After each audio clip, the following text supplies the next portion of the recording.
I knew something was wrong before I even looked at her. The way her hand rested on Cameron Blake's chest, fingers curled into that expensive charcoal coat like she was already claiming a new life. She didn't break up with me over dinner. Or in a quiet corner, or through a text after weeks of cold distance. She did it at Gate B17, under the harsh white airport lights, with our whole senior travel group watching. 3 business school kids who had never learned to mind their own business. 2 alumni coordinators. A random family waiting for a delayed Chicago flight. And the man she was holding like he was her prize. That was the first thing I saw when my brain finally caught up to reality. The second thing was the departure screen behind them, North Bridge to New York, flight 2847, boarding in 25 minutes. The third thing was my own hand, still clutching 2 boarding passes, mine and hers, exactly like last time. For one breath, the whole terminal tilted sideways. Rolling suitcases, crackling announcements, the smell of coffee and jet fuel, snow melting off people's jackets, the TSA officer by the premium lane, the students with their backpacks and garment bags, all of it blurred into one impossible truth. I had lived this moment before. The first time, I had walked into Gate B7 believing Audrey and I were flying out together.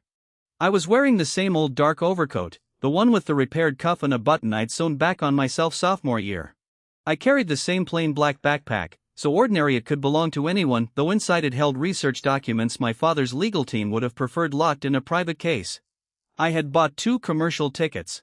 Northbridge to New York, not because I needed to fly commercial, but because Audrey thought commercial made sense for who she believed I was, Ethan Miller, engineering scholarship student, quiet boyfriend, good with deadlines, not good with spectacle. She didn't know my father, Daniel Miller, was waiting in New York. She didn't know the dinner she thought was just a holiday stop after the alumni business visit was actually the first private family dinner where I intended to introduce her. She didn't know Miller Global had cleared a helicopter to collect me from Northbridge International that afternoon, in case weather shifted, and fly me to the private field where my father's aircraft would take me the rest of the way. She didn't know because I never wanted her to choose me for that, not in the first life. I thought that was noble, after what happened at Gate B7. But I also understood it was useful. People reveal themselves more clearly when they think your silence means lack, not restraint. Audrey saw me then, and her hand tightened on Cameron's coat. That tiny movement told me she knew I was coming. She had prepared for me. Cameron turned a second later and smiled, of course he did. He always smiled when he believed the room belonged to him. He was a business school senior with a beautiful resume and a wardrobe that outshone his character. He had built himself into the kind of man ambitious people wanted to stand near: expensive coat, imported watch, glossy hair, rented confidence, and a phone full of photos taken in places he didn't own. To people who only glanced once, he looked rich. To people who looked twice, he looked connected. To people who looked at documents, he was just an empty LLC, a leased car, a borrowed watch, 2 unpaid invoices, and a father whose family office was a shared accountant and a website template. But Audrey had never looked at documents. She looked at the car, the coat, the watch, the way other students turned when Cameron entered a room. She looked at visible wealth and mistook it for a future. In my first life, that mistake cost me years. This time, it would cost me 25 minutes at Gate B7. Mike Reynolds stood beside me, holding a paper bag of breakfast sandwiches and a coffee that was already leaking through the lid. He followed my gaze, saw Audrey in Cameron's arms, and froze. "Please tell me we're observing a hostage situation," he muttered under his breath. "Unfortunately, no." His eyes dropped to my hand. "You still have her boarding pass." "Yes." "Does she know that?" "She knows enough." Mike's jaw tightened. He had never liked Audrey the way I did, because he hadn't been trying to love her. Loving someone can turn obvious patterns into complicated weather. From the outside, Mike had seen her clearly: the way she praised my loyalty when she needed it and dismissed it when it made me look ordinary, the way she called Cameron just a mentor while dressing better for his study sessions than for my birthday. The way she used words like networking, opportunity, and realism whenever another man's attention became too valuable to call by its real name. In the first life, Mike had tried to warn me. I told him he was being harsh. He was, and he was also right. Audrey detached herself from Cameron just enough to look respectable and walked toward me. Cameron followed half a step behind, close enough to be claimed, far enough to seem reasonable. A few students turned. The travel group was mostly seniors selected for Northbridge University's alumni business immersion in New York, business majors, student leaders, 2 engineering reps, a journalism student. And 3 people chosen because their parents knew which committee dinners mattered. Audrey had been invited through the student leadership delegation. I had been invited through engineering, that was the public version. The private version was that my father's foundation had funded half the trip, and Marcus Vale had quietly reviewed the itinerary to ensure no one used my presence as a donor performance before I was ready. Cameron hadn't been on the original list. He had inserted himself through charm, pressure, and Audrey. A fake millionaire never misses a room where real doors might open. Audrey stopped in front of me. Ethan. Audrey. Her eyes flicked to Mike, then back. Can we talk? We are. She swallowed. Privately. I looked at Cameron. He smiled wider. No. Audrey's face tightened. That's not fair. You're holding his waist at our gate. She inhaled sharply. Several students nearby went quiet. Good. Public choices deserve public names. Cameron stepped in smoothly. Come on, Miller. Don't make this ugly. I looked at him. You came dressed for ugly. His smile thinned. Audrey closed her eyes for half a second. Ethan, please. I didn't want to hurt you. Then you chose an inefficient method. Mike made a small sound and turned it into a cough. Audrey's cheeks flushed. I mean it. I care about you. That sentence again. Care, the softest word people use when they're about to explain why love became inconvenient. I'm sorry, she said. I waited. I think we should break up. No gasp, no collapse, no dramatic music, just the words under fluorescent airport lights, while a flight attendant at the next gate announced pre-boarding for passengers needing extra assistance. That was the cruelty of it. She had waited until the last possible moment, when my ticket was in hand and my future was packed into a suitcase, because she thought the setting would force me to accept humiliation quickly. Before boarding? I asked. Her eyes shimmered. She nodded. It's better to say it before we leave. Before we leave, or before I board with you? She flinched. Cameron sighed like a man tolerating lesser emotion.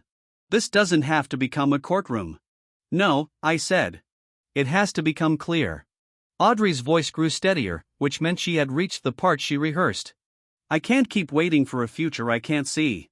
The words landed exactly as they had in the first life. I remembered my old reaction, stepping forward, stunned, asking what she meant, reminding her of everything we'd planned, telling her I had something important to share in New York. I remembered how desperate I sounded when I said, just wait until tonight. I remembered Audrey's face tightening because desperation made me look poorer. I remembered Cameron laughing and saying, real futures don't need surprise reveals, man. I remembered the students watching, the flight boarding without me because I stayed in the terminal begging a woman who had already chosen performance over loyalty. I remembered missing the helicopter because I was too busy trying to stop her from walking away. Not this time. I looked at Audrey. What future do you see with him? She didn't like the question. Ethan, no. Say it clearly. Cameron put a hand on her shoulder. She doesn't owe you a presentation. I looked at his hand. Audrey did not move away. That answered before she did. Still, she spoke. Cameron knows where he's going. His family has connections in New York. He understands the world I'm trying to enter. He doesn't make me feel like I have to wait for everything to become real someday. Her eyes filled. You're brilliant. You're kind. But you're always so quiet about everything, your plans, your family, your future. I don't even know what I'm waiting for. You could have asked. I did ask. No, I said. You asked whether my future would look good next to yours. That hit. Her face changed. Cameron's smile sharpened. No hard feelings, Miller, he said.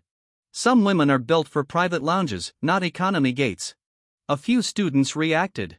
One of Cameron's friends smirked. Mike stepped forward half an inch. I lifted one finger without looking at him, asterisk not yet star. Cameron continued. Commercial flights are for people still trying to prove themselves. The irony was so huge it almost became art. Behind him, through the terminal glass, the airport's private rotor pad sat empty, but not for long. He had no idea how soon his sentence would age. Audrey touched Cameron's arm. Don't. But she did not correct him. She did not say I belonged in private lounges. She did not say I had dignity even without money. She did not say he is my boyfriend. She only said don't, because cruelty had become too visible to remain elegant. I turned back to her. So this is your choice. She closed her eyes. When she opened them, something in her head had hardened. Yes. Say it. I choose someone who already knows where he's going. Cameron looked satisfied. Audrey looked tragic. The audience looked fed. I nodded once. Then I hope the future you chose is real. For a second, Audrey's expression shifted, confusion. That line had not been in her script. She expected grief, anger, a last-minute confession that I had resources hidden somewhere, that if she waited just a little longer she could have everything she wanted without admitting she'd been willing to abandon me before seeing it.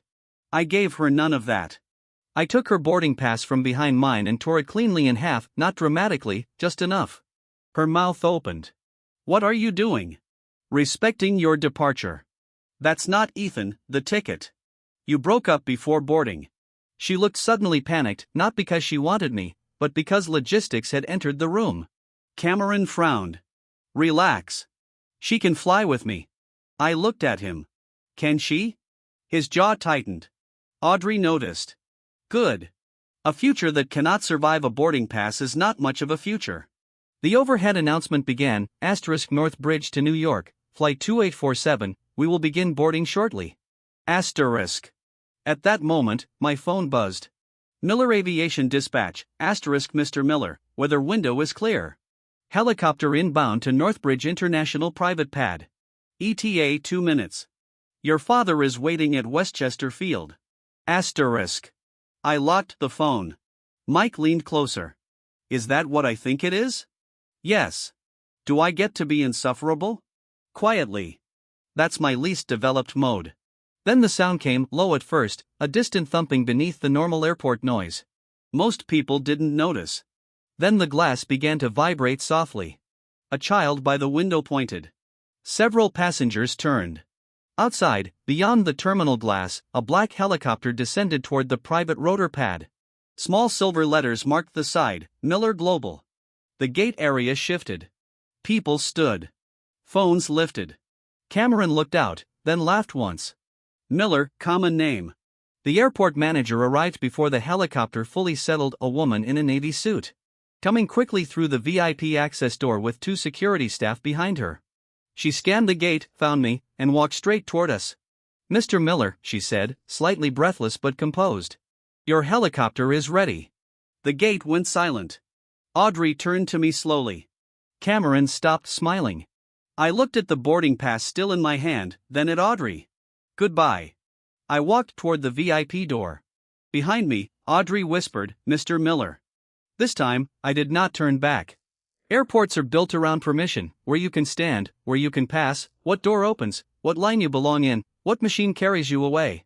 Most people think status at an airport is about comfort, lounge access, priority boarding, a better seat, a glass of champagne before takeoff.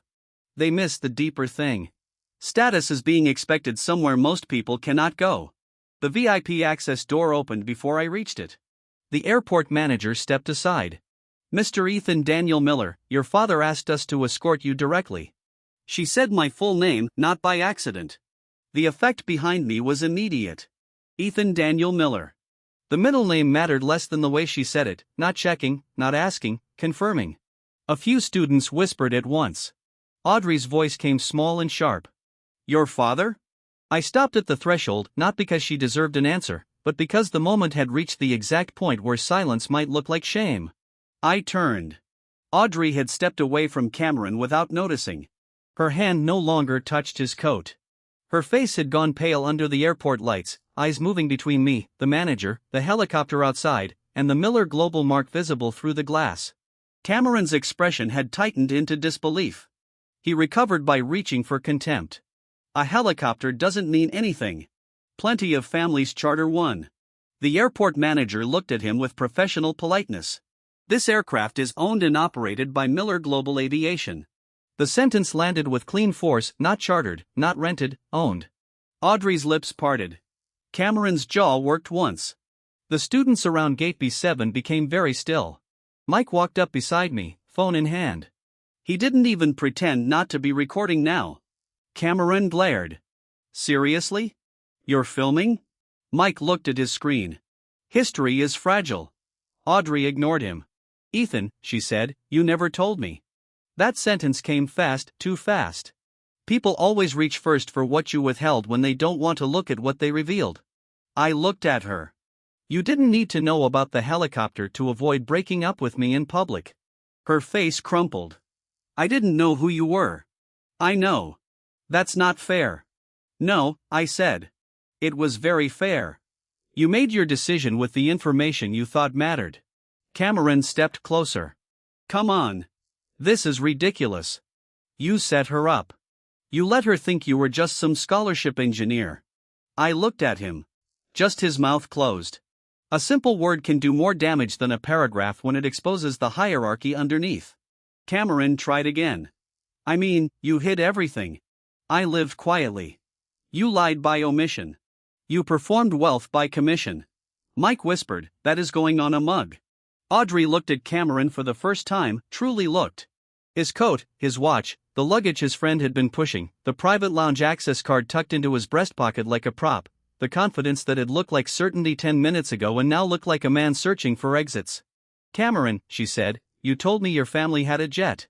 He gave her a tight smile. We do. It's complicated. The airport manager, who had no emotional investment and therefore became devastating, said, would you like assistance locating your commercial carrier, sir? Mike made a noise and covered it with a cough. Cameron's eyes flashed. I don't need assistance.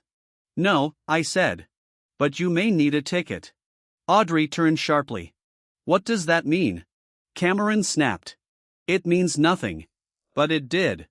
In the first life, after I missed my helicopter, I found out later that Cameron had not booked first class for Audrey as he implied. He had one premium economy seat. And one standby companion upgrade he hoped would clear because his friend worked for a corporate travel agency. Audrey ended up separated from him on the flight, humiliated, but still convinced his connections would become real in New York. By the time she learned those connections were mostly photographs and borrowed names, she had already left me in the terminal. This time, the lie was cracking before boarding. The manager turned to me again. Mr. Miller, the rotor window is active. We should move within 2 minutes. I nodded. My phone rang. Dad. I answered. Ethan. Dad. Are you boarding alone? I looked at Audrey. Her eyes filled instantly. Yes. A short pause.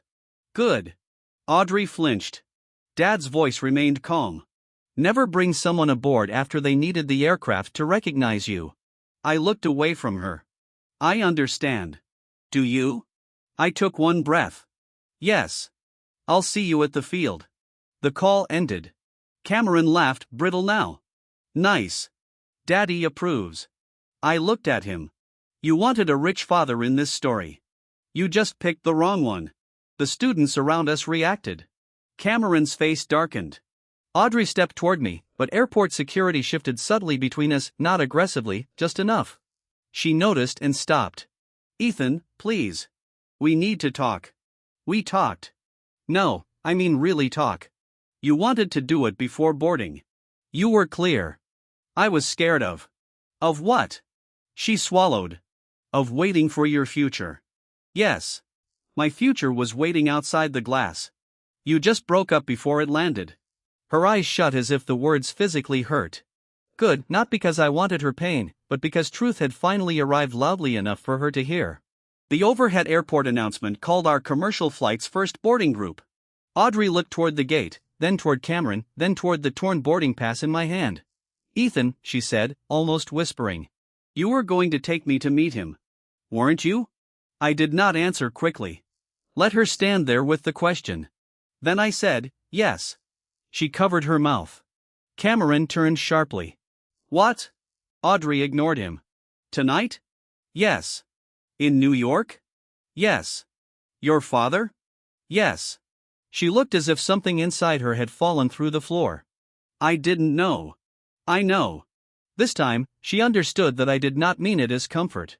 The airport manager said softly, Mr. Miller. I nodded. I turned toward the VIP passage. Audrey moved again. Ethan, wait. Security stepped in. Ma'am, please remain in the public area. The phrase public area hit like another verdict.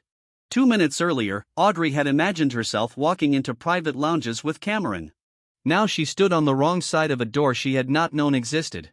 I entered the passage. Mike followed. Audrey called after me, "Ethan." But I kept walking.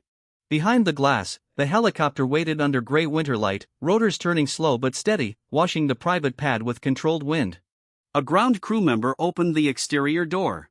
Cold air rushed in, carrying the smell of fuel and snow. As I stepped outside, I heard the distant murmur from the public terminal rise, people filming, people whispering, people stitching a story together before they understood it. Mike walked beside me, hair blown sideways by rotor wash. No, this is not the moment, but this is extremely cinematic. Despite everything, I almost smiled. We ducked toward the helicopter. Captain Rivera, my father's pilot for regional hops, waited by the door. "Mr. Miller, Captain, your father is expecting you." "I know." I climbed in. Mike followed, looking like he wanted to be sarcastic and reverent at the same time. The door closed. Sound dropped. Through the tinted window, I could see the terminal glass. Audrey stood there, one hand pressed against the window. Cameron beside her, speaking quickly, gesturing sharply. She was not looking at him. She was looking at the helicopter, at me, at the future she had said she could not see until it arrived too late. The helicopter lifted. The terminal fell below us. Gate B7 became a bright rectangle in a field of glass and steel. Audrey became a figure behind it, small, stationary, left by the departure she had chosen. For one moment, grief moved through me hard enough to steal breath. I had loved her. That did not vanish because she failed me. But love and boarding were different things. My phone buzzed as the helicopter banked toward the private field. Audrey, I didn't know. Please don't leave like this, I locked the screen. She had broken up before boarding. I had simply respected her departure. The helicopter took 8 minutes to reach Westchester Field. 8 minutes was long enough for the first version of the story to spread across Northbridge, the airport video already in 3 group chats, 2 private student feeds, and 1 alumni forum. Audrey dumps Ethan at the gate. Then Miller Global Helicopter shows up. Cameron looks like he saw a ghost. Wait, Ethan Miller, is that Miller? No way. She broke up with him for Cameron. Is Cameron actually rich? That last question would become Cameron's problem. My father was waiting at the bottom of the jet stairs, dark overcoat moving slightly in the winter wind, silver hair neat. Daniel Miller had a talent for standing still in places where everyone else seemed busy. Around him were people moving with purpose, crew, security, operations staff, a foundation assistant, and Marcus Vale with a tablet in one hand and the expression of a man who had already found the first document that mattered. Dad looked at me as I stepped out of the helicopter. He did not ask about Audrey first, he never did. He asked the important thing. Are you all right? No. Are you clear? Yes. Good. Only then did he look toward the helicopter where Mike was climbing down with the awkward dignity of someone trying not to be blown over by rotor wash. Mr. Reynolds. Mr. Miller, your helicopter has dramatically improved my understanding of aviation. Dad blinked once. I'm glad. That was more than most people got. Marcus approached. Ethan. I understand there was a public breakup, a third-party claim of wealth, and a possible reputational issue involving your name. Mike leaned toward me. He makes airport disasters sound like quarterly risk. Marcus ignored him. Dad looked at me. Do you want a report now or after we depart? Now. Dad nodded. Good. I hated how much I needed the structure, but I did. Grief without structure becomes a room where memory rearranges furniture until you cannot find the door. Marcus opened the tablet. Cameron Blake, Northbridge Business School. Public-facing profile suggests family fund affiliation. Private aviation access, luxury vehicle ownership, and New York venture relationships. Preliminary review shows significant exaggeration. Mike whispered, fake rich bingo begins. Marcus continued. Vehicle use today, black Mercedes S-Class registered to Sterling Prestige Rentals, booked for 6 hours under a corporate discount code linked to a social media promotion account. I pictured Cameron stepping out at the airport. Audrey beside him, both looking like they had arrived from a private life. 6 hours, that was how long his future lasted on paper. Marcus swiped. Watch, Audemars Piguet Royal Oak visible in several recent posts. Serial traced through insurance photographs publicly available from a previous charity event. It belongs to Aaron Kell, another student whose father owns the watch. Mr. Blake appears to have borrowed it. Mike made a wounded sound. Borrowed wrist equity. Dad looked at him. Mike straightened. Sorry. Marcus continued without mercy. Cameron's claimed family fund, Blake Strategic Partners LLC, registered 18 months ago. No investment filings. No employees. No assets under management disclosures. No active office lease. Mailing address is a co-working space. I let out a slow breath. Audrey had traded hidden power for co-working stationery. Private aircraft claim? I asked. Marcus tapped again. Photos posted from a Citation jet last month. The aircraft is owned by Helios Medical Devices. Cameron attended as a guest of a friend whose parent was flying to a conference. No ownership, charter account, or family aircraft record. Mike shook his head. The jet was a background actor. Dad's face remained calm. Connections in New York? Several entry-level event invitations. One unpaid startup mixer. One alumni cocktail reception that does not include investor meetings. No confirmed private meeting relevant to MS Hart. Marcus paused. There are also messages. Of course. There were people like Cameron always leave messages because performance needs rehearsal and rehearsal needs an audience. The first screenshot appeared, Cameron Blake, Audrey wants visible wealth. Give her enough shine and she'll leave the scholarship kid at the gate. Another, if I can get her to New York with me, Ethan looks pathetic. He'll probably beg in public. Another, she's tired of waiting for his imaginary future. All I need is a better coat and a cleaner story. Mike said nothing this time. Neither did I. The words did not surprise me, they clarified the insult. Cameron had not taken Audrey from me through love. He had staged a transfer of status. Audrey had not been dragged. She had walked. Dad said, "What do you want done?" The question mattered. The first life version of me would have said destroy him, then spent months measuring whether destruction made the wound smaller. It would not. I looked at Marcus. Preserve evidence. Prevent him from using my name, my father's name, or the airport incident to build a new lie. If he makes public claims, correct them. Don't manufacture punishment. Marcus nodded. Appropriate. Dad studied me for a moment. You are angry. Yes. Good. I thought you'd say not to be. No. Anger is information.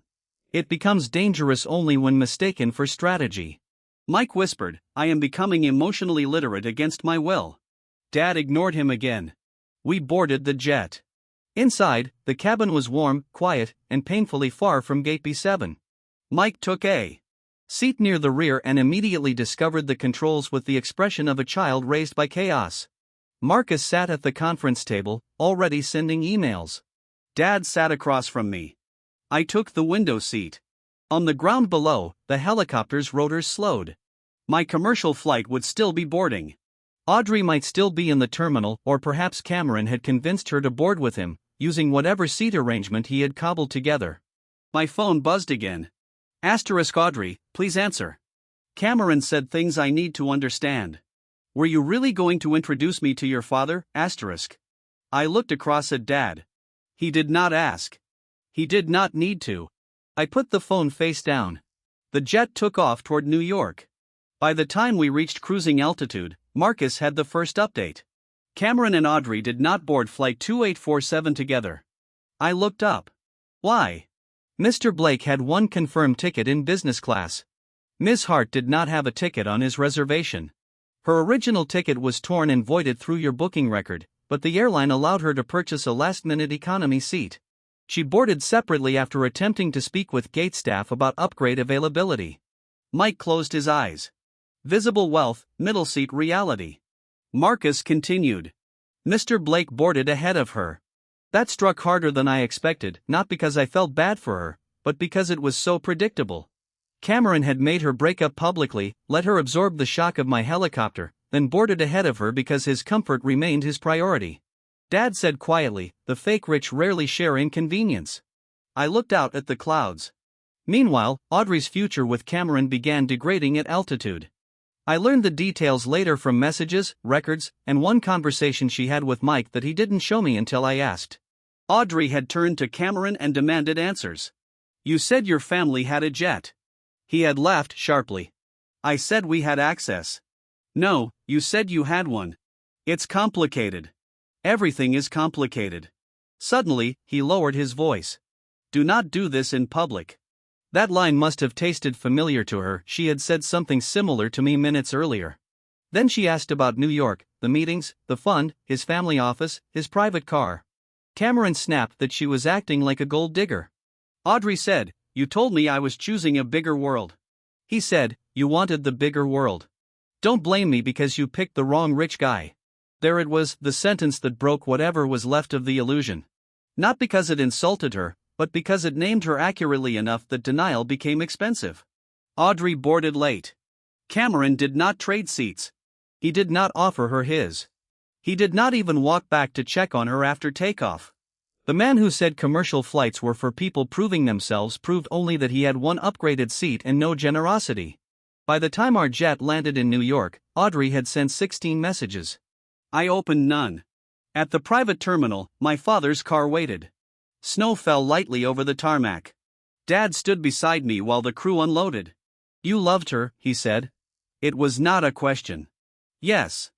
You still do, in some places. Yes. That will fade unevenly. I looked at him. He continued. Do not confuse the pain of losing her with evidence that she belonged beside you. I said nothing. Dad looked toward the dark sky. A helicopter can lift you above a crowd. It cannot make the wrong person see you before they choose to look down. That sentence stayed with me because that was exactly what happened. The helicopter lifted me. It did not rewrite the moment before it arrived. Audrey had looked down first. Everything after was consequence. Audrey found me 3 days later, not in New York, not at my father's dinner. She never made it there. She found me back at Northbridge, beside the frozen lake behind the engineering library, after the alumni trip ended and the campus had already digested the airport story into gossip. By then, Cameron's fake millionaire image had not fully collapsed publicly, but it had cracked enough for everyone close to him to see daylight through it. The rental car screenshot had surfaced. Someone recognized the borrowed watch. A business school student posted a joke about co-working space family offices and deleted it after Marcus sent a polite message to the department about harassment and accuracy. Cameron tried to say my family had launched a smear campaign. Marcus released nothing broadly, he didn't need to. Records have gravity. People lean toward them naturally. Audrey walked toward me across the lake path, wearing a gray coat and no makeup. Her hair was pulled back. She looked tired, less polished, more human and more dangerous for it. Regret often looks sincere after the fantasy collapses. That doesn't mean it is enough. Ethan, she said. I closed my notebook. Audrey. Can I talk to you? 5 minutes? She nodded quickly, no argument. Good. She had learned something about doors. The lake behind her was half frozen, the surface dull under winter light. A few students walked on the far path, far enough not to hear, close enough that this would not become the kind of private space where she could cry and ask me to translate pain into forgiveness. She twisted her hands together. I didn't know. I looked at her. I know. That's why you were honest. Her eyes filled. I keep hearing you say that. Good. It hurts. It should. She swallowed. I'm sorry I waited. I'm sorry I broke up with you at the gate. Still nothing. I'm sorry I did it in front of everyone. Still nothing. I'm sorry I let Cameron insult you. Still nothing. I'm sorry I believed his future because it looked expensive and doubted yours because it was quiet. Closer. I'm sorry I needed you to have a helicopter before I believed you had somewhere to go. There it was, ugly, specific, true. I nodded once. Thank you for saying it correctly. She cried immediately, not loudly, just tears spilling down a face too tired to perform them beautifully. I was wrong about him. Yes, he lied about almost everything. Yes, the car was rented. Yes, the watch wasn't his. Yes, the fun doesn't exist in the way he described. She closed her eyes. I feel so stupid. You were not stupid. You were vain. That hit harder. People prefer stupid because stupid suggests innocence. Vain requires ownership. Audrey's mouth trembled. Yes. Good. She did not deny it, maybe because she had already spent 3 days arguing with the word inside herself and lost. I wanted him to be real, she whispered. I know. I wanted to be the kind of woman a man like that chose. I know. And I thought if I left you at the gate, it meant I had moved into a bigger life. I said nothing. She looked at me through tears. But I was just standing beside a man with a rented car. Yes. The simplicity broke her. She covered her face for a while. The only sound was wind moving across the frozen lake and the distant scrape of a shovel somewhere near the library steps. When she lowered her hands, her eyes were red. You were going to introduce me to your father. Yes. At dinner. Yes. You had planned it. Yes. Before you broke up with me. Her face crumpled again. I didn't know. I know. Please stop saying it like that. No. She looked startled. I continued. You keep using not knowing as if it changes the choice. It explains why you chose. It does not excuse what you revealed. She absorbed that slowly, then nodded. You're right. I looked at her carefully. That was new, not the word she had said I'm right before, usually when she wanted a fight to end. This time she seemed to understand that agreement was not a key. It did not open anything. She took a shaky breath. I told myself I wasn't leaving you for money. You weren't. Her eyes flashed with brief hope. Then I ended it. You were leaving me for visible status. Money was only the easiest shape it took. The hope died. She nodded. Yes. Truth again. I told myself you were too quiet, too uncertain, that I was tired of waiting. You were tired of not being able to display me. She flinched. Yes. I looked toward the lake. In the first life, this conversation had happened months later, after my identity finally became impossible to hide. Audrey had cried harder then. She had said all the same things, but with less clarity. She had blamed Cameron more, blamed fear more, blamed timing more. I had almost believed her, almost taken her back, almost handed her access to my father's world after she had failed to respect mine. Not this time. She asked the question I knew was coming. Can we start over? No. Immediate. Quiet. Final. Her eyes closed. A tear slid down.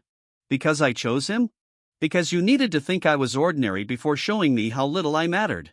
She pressed a hand to her mouth. I hate that. Good. Do you hate me? No. That seemed to hurt more, maybe because hate would have meant she still held a place with sharp edges. I did not want to carry her that way. She whispered. Did you ever love me? Yes. That's why you were going to introduce me to your father? Yes. Then why won't you now? Because you broke up with me before boarding. I just respected your departure. She looked away. The sentence had no door in it. She knew. For a moment, I thought she might collapse into pleading anyway. Instead, she nodded slowly. I understand. Do you? I think so. Say it. She took a shaky breath. You were not punishing me by leaving. I had already left. I nodded. She continued. You didn't abandon me at the gate. I ended us there. Still nothing. And when the helicopter came, I wanted to pretend that changed what I had done. There it was. Yes, I said. Audrey wiped her face. Cameron said you used money to humiliate us. No. Cameron used lies to build a room where humiliation could happen. Money only turned the lights on. She almost smiled through tears, but the smile broke. That sounds like something your father would say. It probably is. A long silence passed. Then she said, I don't know who I am if I was capable of that. Find out, without using me as proof you changed. She nodded. I will try. Good. Audrey stepped back. Goodbye, Ethan. Goodbye, Audrey. She turned and walked away along the lake path. This time, she did not look back. I sat down on the bench after she disappeared, not because I was dramatic, but because my legs felt untrustworthy. Mike appeared from the library entrance, carrying 2 coffees. He had been far enough away not to hear, close enough to know.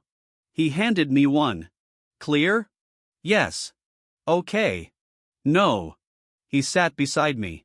Progress is badly designed. I almost laughed. Yeah. We sat there until the coffee went lukewarm. Later that night, Dad called. Did she come? Yes. Asked to return? Yes. And? No. Good. I leaned back in my chair. You and that word. It is efficient. She said she didn't know. She didn't. I know. Dad's voice softened slightly. Ethan, if someone requires revelation before respect, they are not discovering your value. They are discovering the cost of losing access to it. I closed my eyes. I still wanted her to have chosen differently. Of course. Why? Because you loved a version of her that would have. That answer hurt. It also fit. The version wasn't real. I said, maybe not entirely, but your love was. Do not insult yourself by pretending it wasn't. We sat in silence through the phone for a few seconds. Then Dad said, come to dinner this weekend. Just you and me. No introductions, no tests, just dinner. I swallowed. Okay. That was what real love sounded like sometimes, not dramatic, not visible from a gate, just a seat still waiting after the wrong person lost hers. Cameron Blake's downfall did not come with a public explosion. It came with laughter, which was worse for him. A scandal can sometimes make a man look dangerous. Laughter makes him look small. The first joke started in a business school group chat after someone posted 2 photos side by side. Cameron stepping out of the rented Mercedes at the airport, the same Mercedes listed on Sterling Prestige Rentals' promotional page. Then someone added a screenshot of his family office LLC registration pointing to a co-working mailbox. Then came the borrowed watch. Then the private jet photo from Helios Medical Devices. By the end of the week, Cameron's image had shifted from mysterious wealthy strategist to premium economy Gatsby, which Mike called literary and financially accurate. I did not post. I did not comment. Marcus made sure nobody used Miller Global's name in false claims, and that was enough. Cameron tried to defend himself by saying wealth was complicated. That phrase became another joke. He said his family had access. People asked whether access came with a boarding pass. He said Ethan Miller had used privilege to smear him. People asked why his car rental invoice had nothing to do with me. Eventually, Cameron stopped explaining. That is when reputations begin dying for real, not when people attack, but when people stop believing the performance is worth answering. Audrey withdrew from the alumni business immersion halfway through the New York schedule. She returned to Northbridge early, citing personal reasons. The phrase became its own confession. She lost her student leadership recommendation for the New York Donor Fellowship because Professor Harper's report stated, with characteristic brutality, that Audrey had demonstrated poor judgment under status pressure and questionable reliability in professional travel settings. Status pressure. Mike printed the phrase and taped it to his fridge. Audrey did not contest the report. That mattered, maybe not enough, but it mattered. I continued with the program. That also mattered. In the first life, I missed half the New York trip trying to repair what Audrey broke. I skipped 2 meetings, ignored 3 calls from my father, and spent a night pacing outside a hotel where she and Cameron attended a founder mixer I had been too humiliated to enter. This time, I attended every meeting. Urban Infrastructure Roundtable, Hospital Systems Briefing, Civic Technology Panel, Foundation Dinner, private breakfast with Dad and 2 board members who wanted to understand why student-built emergency modeling often worked faster than institutional procurement. I spoke clearly. I took notes. I asked questions. I did not chase Audrey's flight. I took mine. At the foundation dinner, Dad introduced me not as a surprise heir, not as a hidden son, not as a restored prince in some childish drama, but as Ethan, my son, and the architect of the Northbridge Emergency Systems pilot. No one gasped. No one needed to. The room cared about the work. That was the first time all week I felt like I could breathe without the rotor noise still in my chest. After dinner, Dad and I walked out onto the terrace overlooking the city. New York glittered in winter darkness. I thought about Audrey telling me she needed a future she could see.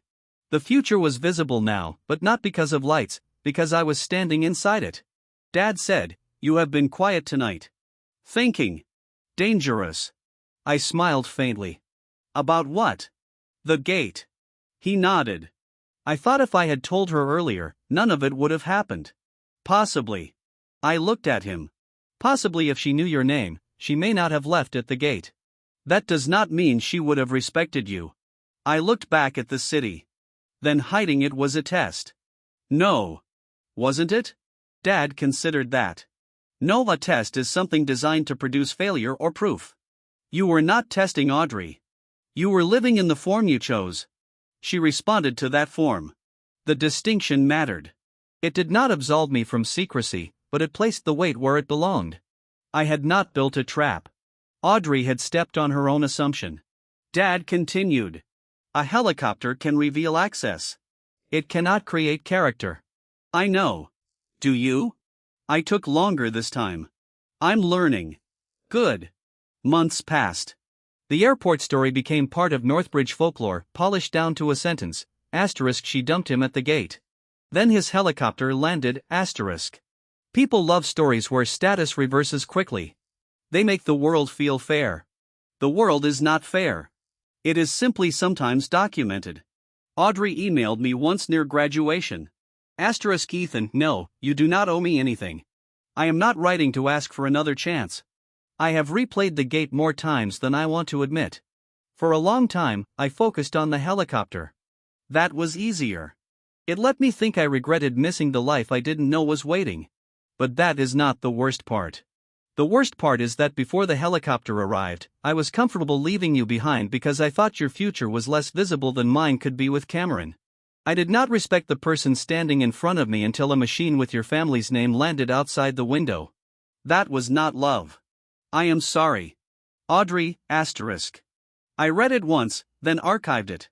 Some apologies cannot repair, but they can mark the place where someone stops lying to herself. That has value, limited value, but value. Mike asked if I replied. No. Good. You say that too now.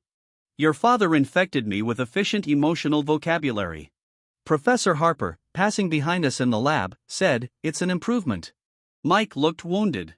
Graduation came in late spring. Audrey crossed the stage with the student affairs group. Cameron crossed with the business school, receiving polite applause and no special attention. I crossed with engineering. Dad attended, not secretly, not loudly, just as my father. When the dean said, Ethan Daniel Miller, a few people turned, but the old shock had faded. That was good. I did not want to be a reveal forever. After the ceremony, Audrey stood near the fountain with her parents. Our eyes met once across the lawn. She nodded. I nodded back. No door opened. No old wound reopened. Just acknowledgement. Later, Dad and I drove to a St. Agnes Children's Home for a scholarship dinner tied to the Northbridge Miller Future Systems Fund. Mike came because he claimed every serious event required nonsense liability coverage. Professor Harper came because the scholarship selection committee had asked her to speak. And she considered most scholarship language sentimental incompetence requiring supervision. At dinner, a boy named Caleb asked me if helicopters were allowed inside. I told him yes, but less than people thought. He asked if I was scared the first time I flew in one. I said yes. He asked why. I thought about Audrey behind the glass, Cameron beside her, the rotor beginning to turn, the future lifting without the person I had wanted beside me. Because sometimes leaving the ground means you can't pretend you're staying anymore, I said. Caleb frowned. That's weird. Mike, from across the room, said, he does that. Caleb nodded as if that explained everything. Life became quieter after graduation, not smaller, quieter.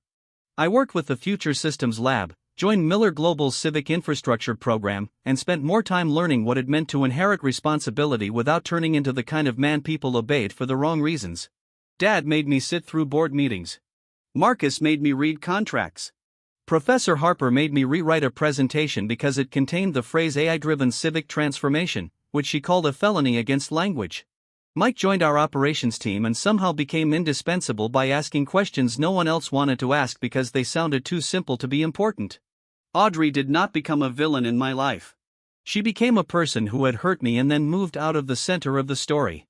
Cameron became a cautionary joke for a while, then faded into a job at a consulting firm where I hoped someone checked his expense reports.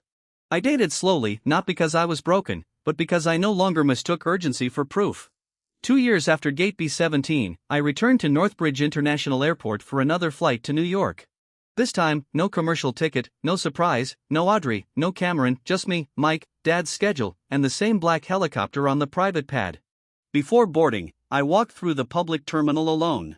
I didn't need to. I wanted to. Gate B7 had been renovated, new seating, better lights, a coffee stand where the old wall advertisement used to be. People waited for a flight to Boston. A little girl slept on a suitcase. A man argued softly with an airline app. Two students shared earbuds. Nobody knew what had happened there. Good. Places should be allowed to move on, too. I stood near the window and looked toward the private rotor pad. My phone buzzed, a message from an unknown number. I had a feeling before opening it. Audrey. New number. One sentence, I wish I hadn't needed to see the helicopter to see you. I read it once, then deleted it, not because it was meaningless, but because it was complete. Some doors do not require a response to close. Mike found me by the window. You ready? Yes. Ghosts handled? Mostly. Efficient. You've been spending too much time with my father. Impossible. I remain underfunded. We walked toward the VIP corridor. The same type of door opened. The same kind of airport manager nodded. The same rotor wash hit as we stepped outside, but this time the sound did not feel like escape. It felt like departure. Clean. Chosen. Mine. As the helicopter rose over Northbridge International, I looked down at the commercial terminal shrinking beneath us. Somewhere below, people were boarding ordinary flights. Missing connections, arguing over upgrades, holding hands, breaking up, making promises, choosing wrong, choosing right, dragging too much luggage toward futures they could or could not see. I had been one of them. Maybe I still was. In some ways, money changes transportation faster than it changes the heart. But I had learned the lesson Gate B7 demanded. She hugged a fake millionaire at the gate and told me we were over. Seconds later, I walked onto my father's helicopter while she finally realized whose future she had abandoned. But I did not become valuable when the rotor started turning. I was already valuable when she decided I was safe to leave behind. That day, I didn't chase her flight. I took mine. And as the terminal disappeared beneath the clouds, I understood something no aircraft could give me and no betrayal could take away. The right people do not need the sky to open before they believe you are going somewhere.